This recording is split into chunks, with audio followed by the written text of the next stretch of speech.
రే ఏంట్రా ఏదో ఆలోచిస్తున్నావు సీరియస్గా?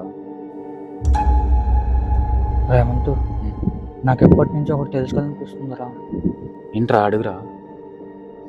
నువ్వు ఎప్పుడైనా దెయ్యం చూసావా? దెయ్యాలు నేనెందుకు చూస్తారా? అయినా నీకు ఈ టైంలో ఆ థాట్స్ ఎందుకు వస్తున్నాయి? ఏమో తెలియదు మామ, నాలో ఎప్పటి నుంచి ఏదో తెలుసుకోవాలనిపిస్తుంది. నాలో నేనే ఆలోచించుకుంటున్నా. నీకు ఒకటి చెప్పనా? ఆ దెయ్యాలు ఉన్నాయిగా, ఆ దెయ్యాలు కూడా ఒకప్పుడు మనలా మనుషులే కదా. రేపు ఉదయం మనం కూడా చచ్చిపోయాక వాళ్ళ దెయ్యాల్లాగా అవుతామా?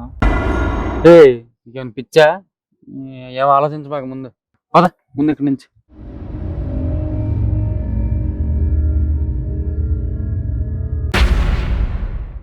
బుజ్జి, ఏం లేదే.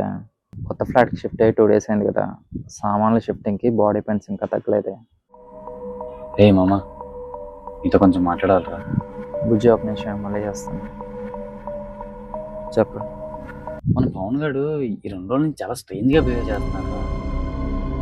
స్ట్రేంజ్ అంటే? ఏదో మాడుతున్నాడు, దెయ్యాలు కళ్ళు అదోలా ఉంటున్నాడు. కొత్త ఫ్లాట్కి షిఫ్ట్ అయ్యి 2 days అయింది కదరా. పైగా పక్కనే శ్మశానం కూడా ఉంది. 2 days పోతే ఆడే సెట్ అవుతాడు. అంతేంటో నాకేదో తేడా కొడుతుందిరా. ఏ తేడా ఉండదురా.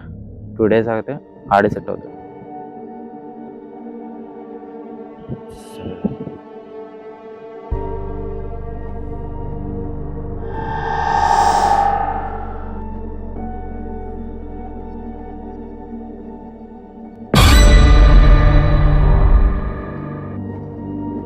ఏడు